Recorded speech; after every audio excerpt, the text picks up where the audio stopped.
Même s'ils n'ont engrangé que 2 points sur les 3 derniers matchs, les Girondins restent campés dans la première moitié de tableau dans le groupe des 7 équipes qui se tiennent en un point. Une victoire au Matmut Atlantique face à Nancy permettrait aux hommes de Gourvenec de s'éloigner des poursuivants. La SNL n'est pas complètement décrochée en bas du classement, mais le besoin de capitaliser se fait tout de même sentir. Les hommes de Pablo Correa ont pris 4 de leurs 5 points à l'extérieur et visent donc une performance comme ils l'avaient fait face à Lorient.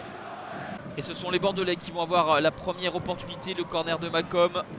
Et cela rebondit sur la tête de l'Anglais, sauvé sur sa ligne par Anthony Koura.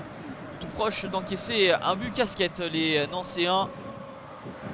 Cette occasion intervient après moins de 5 minutes de jeu. On pensait qu'il allait se passer des choses au Matmut. Pourtant, ce sera la seule réelle opportunité de cette première période. 0-0 à la pause. Les Girondins ont affiché de belles promesses dès l'entame. Mais ces promesses sont rapidement étiolées par la suite avec une première période au final relativement insipide. Mais la deuxième mi-temps va être un petit peu plus consistante avec des Nancéens qui vont peu à peu sortir dans leur moitié de terrain et s'enhardir avec des Bordelais qui ne parviennent pas à dégager ce ballon. Et Marchetti qui tente sa chance de loin. Cédric Carasso est obligé de réaliser la parade. Nancy, plus mauvaise attaque du championnat avec simplement 4 buts marqués, n'arrive pas pour l'instant à ouvrir le score et ce sera chose faite à la 55e minute, mais en faveur des Bordelais avec Jérémy Ménez qui fixe et frappe pour tromper Guy Roland Ndiasembe. Ça fait 1-0 pour les Bordelais. Jérémy Ménez qui était en position de hors-jeu à la réception de la passe de Yaroslav Plazil. Monsieur Lannoy laisse jouer un but qui aurait dû être refusé, mais ça fait bien 1-0 pour les Bordelais face aux hommes de Pablo Correa qui ne vont pas abdiquer. Avec ce ballon récupéré par l'Anglais.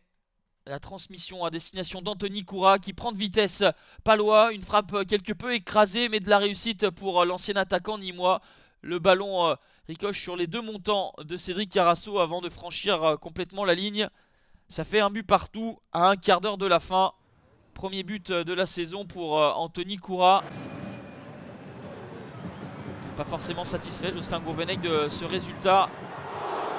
Le coup franc de Certic n'y changera rien puisque Guy Roland Ndiasembe est vigilant. Les Bordelais sont meilleurs sur le papier, meilleurs techniquement, mais c'est insuffisant pour mettre à mal plus encore cette équipe de Nancy qui va obtenir le point du match nul à l'extérieur et qui va quitter la dernière place. Score final un but partout. Bordeaux a pris 6 points en 6 matchs, insuffisant pour espérer voir plus haut pour l'instant.